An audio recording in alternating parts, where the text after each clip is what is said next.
Assalomu alaykum. Men ismim Nurullayeva Kamola. 4 tumanida yashayman. Agrobankdan kredit olib, o'z ish faoliyatimni davom ettirdim. Undan oldin boshqa sexlarda ishchi bo'lib ishlardim. Keyin Agrobankdan kredit olishga qaror qilib, o'zim ish faoliyatimni yurita boshladim. Hozirda buxanka ishlab chiqaramiz. Daromadi yaxshi.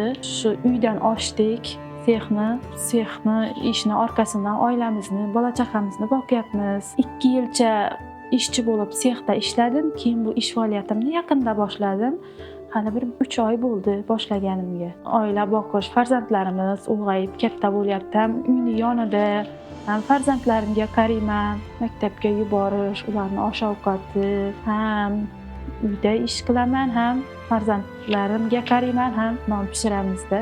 Bir kunda 700-800 non ishlab chiqaramiz. Ish kunimiz boshlab shu unni elab, xamir qoramiz.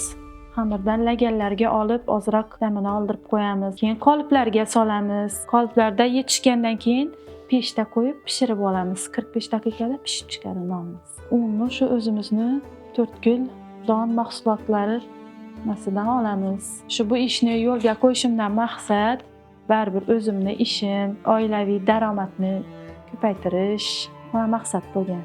Shu xaridorlar 1-2 bog'chalar bilan o'zimiz gaplashib, hamkorlik qilamiz deb aytdik. Keyin nonlarimiz sifatli, yaxshi chiqdi.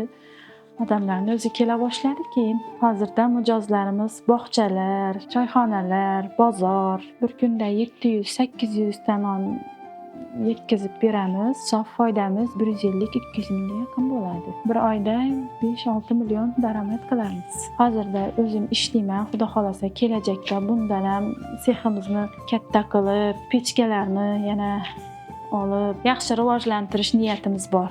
Xudo xohlasa. Uyda o'tirgan ayollarga maslahatim, mana shu non ishini qilsanglar ham oilangizga daromad, ham bola chaqangizni yonida bo'lasiz.